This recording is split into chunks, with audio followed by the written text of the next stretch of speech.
Kita mulai lagi dengan topik kita hari ini, yaitu bangkit dari keterpurukan finansial, ya. Strategi nyata yang jarang dibahas, ya. Jadi kita akan membahas suatu strategi yang agak jarang dibahas, dan ini mungkin akan tidak Anda temukan lagi, ya, kalau Anda tidak ikuti kanal saya dan juga tidak selalu konsisten untuk kita bersama, oke? Ya. Nah, pernah nggak sih kita merasa eh, bahwa gaji kita itu atau income kita itu nggak cukup, ya? Kita merasa bahwa kita sudah punya penghasilan, kita sudah berusaha, tapi sebelum akhir bulan sudah habis. Tapi itu jangan menjadi sebuah kebiasaan sehingga kita merasa aman-aman aja lah, gitu kan? Eh, Padahal itu sebenarnya ada lubang besar yang sedang menganga di sana, kita nggak sadari. Ya, ada mungkin yang merasa khawatir menutupnya dengan berhutang, ya, sehingga pada saat bulan berikutnya terpaksa bayar hutang dan porsinya mengecil, semakin lama semakin mengikatkan pinjang, dan itu tercermin juga dengan badan yang semakin menipis. Ya, mungkin itu yang pernah, yang ada beberapa yang mengalami, atau juga ada yang merasa bahwa sebenarnya incomeku tuh sudah besar, gajiku besar, posisiku tinggi, ya kan, bisnisku sudah lancar, perputarannya bagus, tapi profitnya nggak bagus, gitu kan.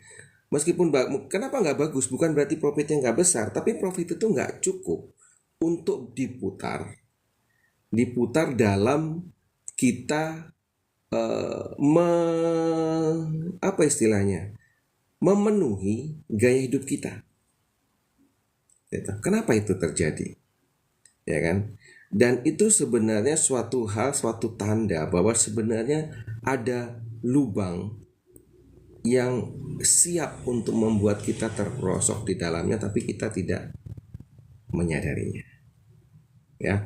Nah, hari ini kita akan coba bongkar, ya, kita akan coba bongkar habis sedikit demi sedikit, ya, apa yang sebenarnya terjadi dan bagaimana kita bisa mendapatkan solusi dari masalah tersebut. Oke. Ini saya sambil dengan menyiapkan materi siaran, ya. Jadi ya. Jadi kenapa ya kebanyakan orang itu gagal, ya, secara finansial, bahkan sebelum mereka sadar bahwa mereka gagal, ya. Jadi ada kita itu tanda-tanda sebenarnya bahwa kita akan mengalami keterpurukan finansial jauh hari, tapi kita tidak menyadarinya, ya. 3 jam atau mungkin nggak sampai 3 jam lah, ya, kita satu setengah jam ke depan lah, ya, kita akan bicara, kita akan kupas sedikit demi sedikit tentang apa sih yang sedang terjadi, gitu ya, yang sedang terjadi di dalam kehidupan kita ini secara finansial, ya.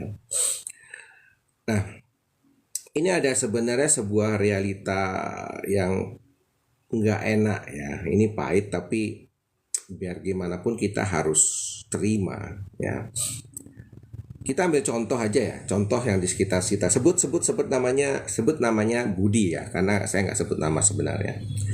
Dia punya penghasilan itu bulannya cukup besar, ya, 10 juta per bulan. Jadi dia dengan 10 juta per bulan penghasilan take home pay-nya, dia hidup itu nyaman, ya, hidup nyaman, ya kan. Dia bisa makan dengan keluarga di restoran keluar seminggu sekali, ya, restoran yang cukup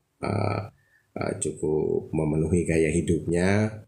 Kemudian dia punya rumah yang masih dicicil, dia punya mobil masih cicil, dia punya waktu bisa liburan setiap akhir tahun, dia selalu liburan, ya, entah itu tetap di pulaunya atau ke pulau lain, ya, tapi mungkin belum keluar negeri juga, gitu kan. Tapi pada saat kemarin ya, pada saat kemarin pandemi datang ya, terpaksa gajinya dipotong ya. Gaji dipotong, kemudian karena perusahaan yang di mana tempat dia bekerja nggak mampu lagi untuk survive, terpaksa akhirnya dia termasuk dalam yang terkena PHK ya.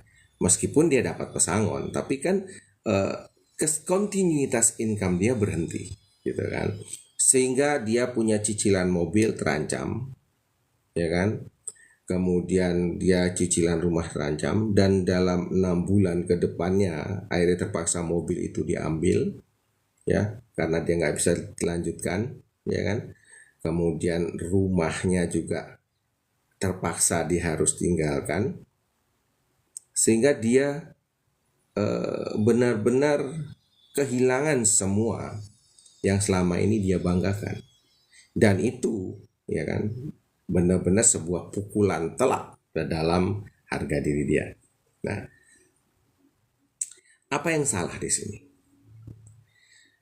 Dan itu juga saya alami kesalahan tersebut, bahwa kita cenderung untuk lebih fokus dalam meningkatkan gaya hidup, dan kita melupakan yang namanya financial safety net ya, atau jaring keamanan keuangan ya. Jadi ini yang banyak sekali di antara kita yang merasa bahwa hidup kita sudah nyaman, hidup kita sudah aman, penghasilan kita tinggi, kita punya hampir segalanya.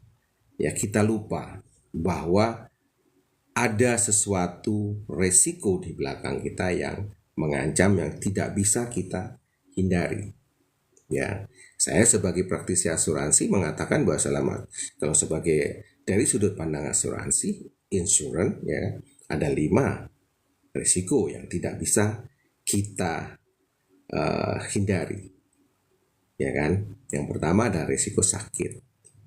Ya, kita nggak bisa tahu, kita nggak pengen sakit, tapi kita nggak mungkin nggak sakit. Ya kan? Kecelakaan. Ya, ini juga suatu hal yang kita nggak inginkan, ya kan? Dan kita nggak bisa katakanlah menjamin 100% bahwa kita seumur hidup tidak mengalami kecelakaan. Ya, karena kecelakaan, ya, apabila terjadi kecelakaan, ada risiko menjadi cacat, baik cacat sebagian maupun cacat tetap total. Ya, nah ini bisa kita hadari, kita kelola, tapi ada 2 lagi yang kita di luar daripada kuasa kita. Sakit, kecelakaan, cacat tetap ini masih bisa dikendalikan ya kan dengan berbagai upaya. Tapi yang keempat dan kelima, yaitu meninggal muda dan usia lanjut, ini 2 hal yang hanya beliau yang menentukan, dan ini tidak bisa kita tawar-tawar lagi ya kan. Kelima hal ini ya kan, kita nggak tahu apakah akan terjadi, kapan terjadinya ya kan, di mana terjadinya, kita nggak tahu ya. Siapa yang duluan di antara keluarga kita ya, kita dengan pasangan kita, dengan keluarga, siapa yang duluan yang kena salah satu ini ya kan. Kemudian kalau kena salah satu, butuh biaya ya kan, biayanya rata-rata tidak kecil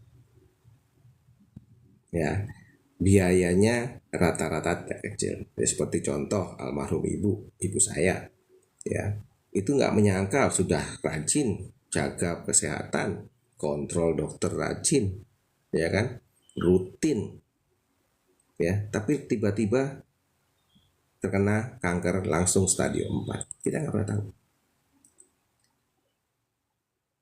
ya. Saya sendiri ya, kemarin sehat, saya memang punya penyakit bawaan yaitu asma paru-paru, tapi terkontrol karena saya dari kecil sudah rajin kontrol ke dokter ya kan, sudah punya pegangan, sudah punya obat ya.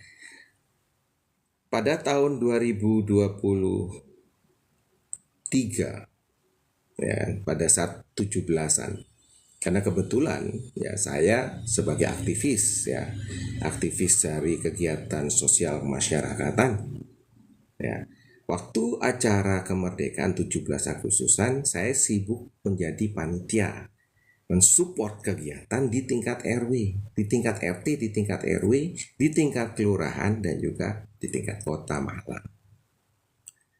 Ya, selama dari tanggal 17, sebelum tanggal 17 sampai dengan akhir bulan Agustus, yaitu saya disibukkan dengan kegiatan tersebut. Ya, saya benar-benar sibuk sekali sampai saya melupakan banyak, kadang-kadang saya lupa makan dan sebagainya. Ya, kemudian pada bulan September mulai kondisi saya terasa kurang fit. Ya, saya tetap ada kontrol ke dokter juga, minum obat juga, makan, mencoba pola makan terus, sampai akhirnya tanggal 5 Oktober saya terpaksa ngamar, ya, di rumah sakit, dan saya